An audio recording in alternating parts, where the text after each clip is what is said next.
Things that Filipinos adopted from China. One is soy sauce.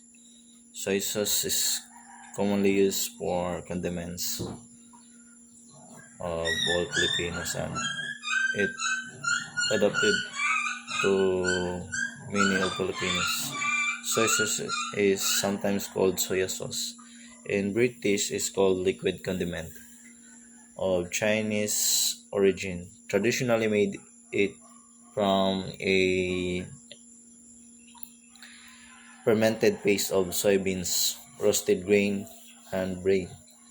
Aspergillus orgacea and Aspergillus sojei molds. It recognized for its pronounced umami taste. Filipinos adopted it, especially in cooking, to mix to make it more tastier. That's it. Soy sauce.